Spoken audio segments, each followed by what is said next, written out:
Praise the Lord. ఈరోజు September 5వ తారీఖు 2025 సంవత్సరం శుక్రవారం.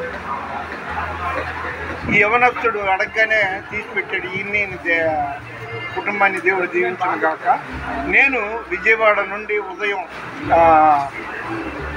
గన్నవరం వచ్చి కాస్త శ్రమపడ్డా. ఎందుకంటే దావాజిగూడ ఉంటా, అక్కడి నుండి అనేక రోడ్లు, సెయింట్ జాన్స్ స్కూలు ఇవన్నీ దాటుకుంటూ ఎన్టీఆర్ నగర్ అంట, ముక్కామాల కళ్యాణ మండపం ఇవన్నీ నడిచి వచ్చాను. దగ్గర అనుకున్నాను కానీ వచ్చాను. వచ్చినందుకు మంచి వాక్యోపదేశం చేశారు.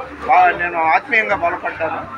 అయితే మొదటి ప్రసంగం చేసిన దైవజనుడు వైఎస్ రాజు గారు అందరి సమక్షంలో నన్ను వేదిక మీద పిలిచి ఈయన పితృ సమానులు చూడండి ఈ వాక్యాలు ఎలా పెట్టుకున్నారో అదేవిధంగా ఇలాగా దేవుని రాజ్యం సమీపించి ఉన్నదని అన్నారు. ఇది నాకు ఎంతో సంతోషంగా ఉంది. ఎందుకంటే మనం ఎన్నాళ్ళు బతుకుతామో ఎవరు చెప్పలేరు. కానీ దేవుడు బ్రతికించినందుకు ఆయన ఈ సువార్త ఎవరితో మాట్లాడిన అలా వెళ్ళిపోతుంటాను. Jesus loves you.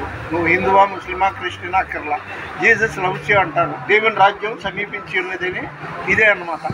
అంటే వయసు పైబడే కొద్దీ నాకు దేవుని ఆతృత ఎక్కువ అన్నమాట. ఇది అందరూ చదవాలి అనేది అది ఒకటి. రెండవదేమో మంచి వాక్యోపదేశం విన్నాను. అన్నట్టు గన్నవరం దగ్గర ఇది రాజీవ్ కాలనీ, మన జైపాల్ గారు దైవజనుడు జైపాల్ గారి హోలీ మినిస్ట్రీ అని అందులో వచ్చి సేవకుల సదస్సు జరిగితే పాల్గొన్నాను. ఆత్మీయంగా ఇక్కడ కూడా బలపడ్డాను. ఇది కూడా పబ్లిక్లో అందరికీ చూపించుకుంటూ వెళ్ళాను. ఇంత అదృష్టం అందరికీ ఉండదు. మన వినికిడిలో దేవుడు ఈ కొన్ని మాటలు దీవించును కాక. నీ పేరు, ఇంటి పేరు చెప్పమ్మ దగ్గరగా. What is your good name? బెన్హిన్. ఇంటి పేరు చెప్పు. తాడిశెట్టి బెన్హిన్. ఈ మాస్టర్ గారు వాళ్ళ అబ్బాయి.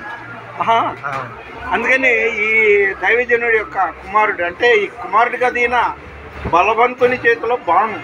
కాబట్టి ఈయన కుటుంబాన్ని దేవుడు సమృద్ధిగా దీవించాలని మనస్ఫూర్తిగా కోరుకుంటూ, మన వినికిట్లో దేవుడు ఈ కొన్ని మాటలు దీవించును కాక. ప్లీజ్ దయచేసి లైక్ చేయండి, షేర్ చేయండి, సబ్స్క్రైబ్ చేయండి. దేవుని పరిచర్యలో మీ రత్నం ఫ్రాన్సిస్. God bless you.